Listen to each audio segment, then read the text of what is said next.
Kekalahan memalukan dari Filipina, Erick Thohir langsung mengambil keputusan tercepat sepanjang masa kepemimpinannya. Telepon darurat, panggilan mendadak, dan satu nama yang kembali muncul, Shin Tae-yong. Situasi langsung panas, publik geger, dan aroma perubahan terasa jelas. Apakah ini awal kebangkitan, atau justru babak baru drama besar Timnas U22? Jangan kemana-mana, ini dia cerita lengkapnya. Jangan lupa like dan subscribe. Semoga dukungan kalian hari ini membuka pintu rezeki yang makin lancar dan berkah. Aliran bola tetap tumpul, ritme tidak stabil, dan para pemain terlihat bingung menentukan arah permainan. Pergantian pemain yang harusnya menjadi solusi justru tidak memberikan dampak apapun di lapangan. Ketika suasana kian panas dan tekanan dari publik makin besar, langkah cepat dan satset langsung dilakukan oleh Erick Thohir. Tanpa menunggu evaluasi panjang, ia memutuskan untuk memanggil kembali Shin Tae-yong untuk memimpin Timnas U22 di SEA Games 2025. Langkah ini langsung memicu perdebatan besar. Ada yang menganggap ini keputusan tepat, ada pula yang menilai keputusan ini terlalu mendadak. Namun mayoritas publik sepak bola Indonesia sepakat, jika ada pelatih yang bisa membenahi situasi darurat seperti ini, maka orang itu adalah ST. Pertanyaan kemudian muncul, apakah ST benar-benar siap menggantikan Indra Syafri untuk memimpin Timnas menghadapi Myanmar? Reaksi publik cepat, komentar berdatangan, dan nama ST langsung memuncaki trending sepak bola nasional. Semalam di Jakarta, situasi terasa mencekam. Baru beberapa jam setelah Timnas U22 tumbang 0-1 dari Filipina, suasana hotel tempat official PSSI menginap berubah menjadi ruang penuh evaluasi dan kekecewaan. Bukan hanya karena hasil, tapi karena buruknya kualitas permainan.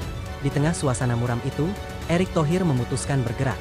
Tanpa konferensi pers, tanpa menunggu rapat panjang, ia langsung menghubungi sosok yang beberapa bulan lalu diputuskan kontraknya, Shin Tae-yong. Keputusan ini membuat banyak pihak terkejut.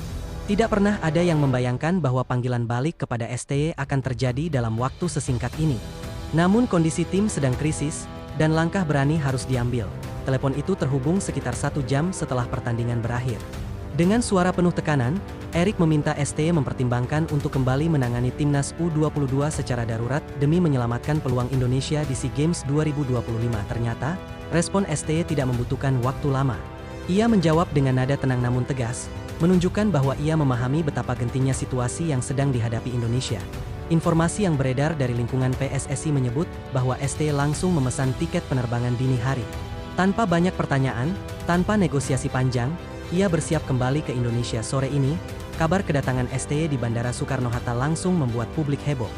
Meski tidak ada penyambutan resmi, kehadirannya menjadi sinyal bahwa keputusan besar benar-benar telah diambil oleh PSSI. Begitu mendarat, STY langsung menuju kantor pusat PSSI untuk melakukan pertemuan tertutup bersama Erick Thohir dan jajaran petinggi PSSI. Pertemuan itu berlangsung cepat, intens, dan penuh pembahasan teknis. Dalam pertemuan itu, PSSI memaparkan kondisi psikologis para pemain U22 yang sedang menurun akibat hasil buruk. Mereka juga menjelaskan betapa pentingnya pertandingan melawan Myanmar. STY mendengarkan dengan fokus. Ia memahami bahwa ia datang bukan untuk memulai proyek baru, melainkan untuk memadamkan api dalam situasi darurat. Dan tugas seperti ini bukan hal baru baginya. Sementara itu, publik Indonesia bereaksi. Media sosial dipenuhi komentar, spekulasi, dan harapan besar. Banyak supporter merasa keputusan ini seperti menghidupkan kembali api semangat yang sempat padam. Sebagian netizen bahkan menganggap langkah ini sebagai bentuk keberanian Erick Thohir untuk mengakui kesalahan masa lalu. Mereka menilai pemulangan STY sebagai sinyal bahwa PSSI benar-benar ingin memperbaiki keadaan. Kekalahan dari Filipina memang menyakitkan. Tidak hanya karena skor, tetapi karena tim terlihat tidak memiliki arah permainan. Para pemain tampak seperti kehilangan jati diri yang selama ini dikenal agresif, disiplin, dan terorganisir. Setelah pertandingan berakhir, Erick Thohir dikabarkan meninggalkan tribun tanpa memberikan satupun komentar. Ekspresi wajahnya menunjukkan kekecewaan mendalam terhadap apa yang terjadi di lapangan. Sesampainya di hotel, Erick langsung memanggil jajaran PSSI untuk rapat mendadak. Tidak ada sesi analisis panjang. Tidak ada presentasi teknis.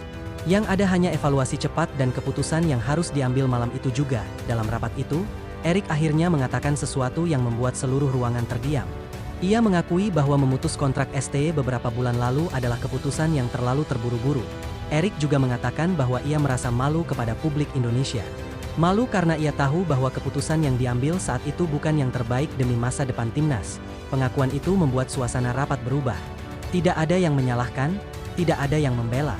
Semua hanya fokus pada bagaimana menyelamatkan Indonesia dari ancaman gagal lolos ke semifinal SEA Games. Setelah semua diskusi berlangsung, nama STY kembali menjadi satu-satunya pilihan yang paling logis. PSSI sepakat bahwa tidak ada pelatih lain yang mengenal karakter pemain Indonesia sebaik dirinya. Ketika rapat selesai dan keputusan dibuat, barulah telepon itu dilakukan. Hasilnya, STY menerima tanpa ragu. Itu saja sudah menjadi pertanda bahwa ia masih memiliki rasa tanggung jawab besar terhadap Indonesia. Rapat lanjutan berlangsung sore ini setelah STY tiba di Jakarta. Agenda utamanya adalah satu hal, mengalahkan Myanmar pada laga Jumat 12 Desember 2025. Dalam rapat itu, Erik menegaskan bahwa kemenangan bukan sekadar target, tetapi kewajiban mutlak. Tidak ada ruang untuk kesalahan. Tidak ada ruang untuk hasil imbang. STY kemudian menyusun program latihan darurat. Fokus utamanya adalah membangkitkan mental pemain, memperbaiki transisi permainan, dan mengembalikan disiplin kolektif. STY dijadwalkan memimpin latihan tertutup esok pagi sebelum tim kembali berangkat ke Thailand. Ia ingin melihat pemain langsung, menilai kondisi mereka, dan menentukan siapa yang siap tampil. Publik semakin ramai membicarakan kembalinya STY. Beberapa kelompok supporter bahkan sudah menyiapkan konten khusus sebagai bentuk sambutan simbolis untuk sang pelatih. Namun PSSI meminta agar tidak ada kerumunan besar karena jadwal STY sangat padat dan semua fokus harus diarahkan pada persiapan pertandingan. Kini, harapan baru muncul di tengah kekecewaan yang sempat membuat supporter lemas. Kembalinya STY seperti membuka kembali pintu optimisme yang selama beberapa bulan terakhir terasa tertutup. Supporter mulai membicarakan peluang Indonesia tidak hanya menang atas Myanmar, tetapi juga lolos ke semifinal dan kembali bersaing untuk medali. Mereka percaya, STY bukan hanya datang sebagai pelatih. Ia datang sebagai simbol kebangkitan. Simbol karakter, simbol disiplin. Simbol perubahan. Jika semua berjalan sesuai rencana, Jumat 12 Desember 2025 akan menjadi malam pembuktian.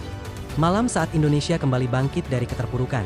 Dan jika Indonesia berhasil menang, maka kembalinya STY akan dikenang sebagai keputusan terbaik yang diambil PSSI dalam situasi paling genting. Pada akhirnya, perjalanan timnas U22 belum berakhir. Masih ada peluang. Masih ada harapan. Masih ada ruang untuk bangkit, dan di tangan STY, supporter Indonesia percaya bahwa kebangkitan itu bukan mustahil. Mereka tahu, bola itu bundar. Tapi semangat Garuda tidak pernah datar.